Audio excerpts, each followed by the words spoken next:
এখনকার দিনের তরুণ সমাজ ক্যারিয়ারের উপরে বেশি গুরুত্ব দেয়।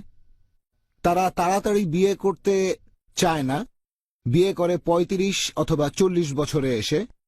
তারা অনেক দেরি করে তারপরে বিয়ে করে। আপনি কি এই ব্যাপারটা নিয়ে কোনো মন্তব্য ভাই, করবেন? খুব সুন্দর প্রশ্ন করেছেন যে এখনকার দিনের বেশিরভাগ তরুণ সমাজ বেশি গুরুত্ব দেয় ক্যারিয়ারকে বিয়ের চেয়ে। আর তারা বলে আগে ক্যারিয়ার তৈরি করি, নিজের পায়ে তো দাঁড়াতে হবে। আমি বলবো ছোটবেলাতেও তো নিজের পায়ে দাঁড়াতে পারতেন। আসলে আমি আমার নিজের পায়ে দাঁড়াবো এটা দিয়ে বোঝাচ্ছে তারা আর্থিকভাবে স্বাবলম্বী হতে চায়।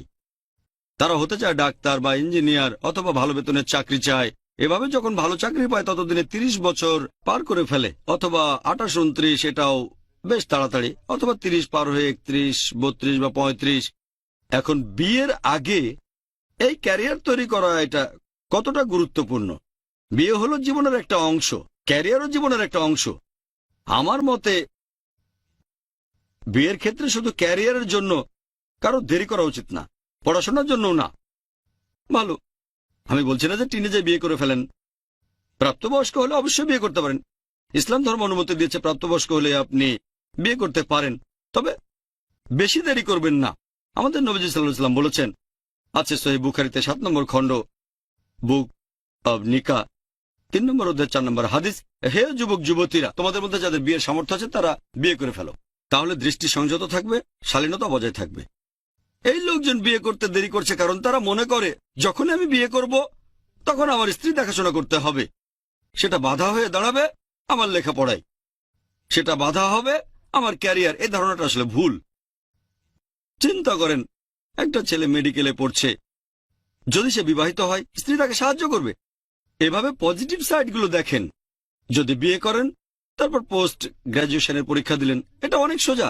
সে সাহায্য করবে, আপনাকে নোট তৈরিতে সাহায্য করবে, সে আপনার আরামায়েশের ব্যবস্থা করবে। আগে আপনাকে দেখতো আপনার মা, এখন মা স্ত্রী দুজনেই আছে। আপনার ক্যারিয়ার থাকলেও সমস্যা কোথায়? হ্যাঁ, অনেকে ভয় পেতে পারে, এটা তো যখন উপার্জন করা শুরু করব।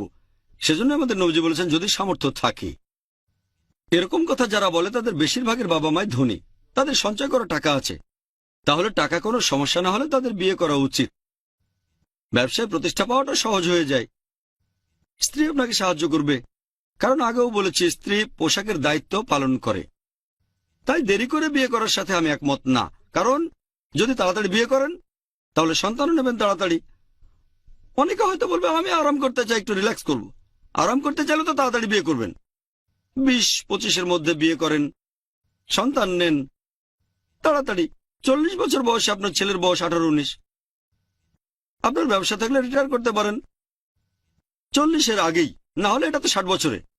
তাহলে জীবনটা উপভোগ করতে চাইলে তাড়াতাড়ি বিয়ে করেন, সন্তান নেন। এই সন্তানই এক সময় ব্যবসার হাল ধরবে আর আপনি তখন ফ্রি, তাড়াতাড়ি আরাম করতে পারবেন। তাই জীবনটাকে উপভোগ করতে চাইলে তাড়াতাড়ি বিয়ে করাটাই ভালো। এতে করে সমাজের ক্ষতিকর দিক থেকেও রক্ষা পাবেন, কারণ তরুণ বয়সে বিপদে চলে যাওয়ার সম্ভাবনাটা বেশি থাকে। যখন আপনি গ্র্যাজুয়েশন বা পোস্ট গ্র্যাজুয়েশন করবেন সেই সময়টাতে সিরাতুল মুস্তাকিমে থাকাটা খুবই কঠিন। যদি স্ত্রী থাকে সে আপনার মহসেনা, শয়তানের বিরুদ্ধে দুর্গ, তাই সম্ভাবনা বেশি আপনি লেখাপড়ায় মনোযোগী হবেন। যখন কলেজে যাবেন, সাধারণত কো-এড ভার্সিটি কলেজে বলা হয় পড়াশোনা না করে সেখানে সবাই বিপরীত লিঙ্গের কাছে নায়ক সাজার চেষ্টা করে। এখন নায়িকতা আছে আপনার তো স্ত্রী আছে, অন্য জায়গায় সময় নষ্ট করবেন না, আপনি লেখাপড়ায় আরো মনোযোগী হবেন। তাই আমার মতে যদি পড়াশোনা করেন, ক্যারিয়ার ভাবেন, এক্ষেত্রেও তাড়াতাড়ি বিয়ে করাই ভালো। আশা করি উত্তরটা পেয়েছেন।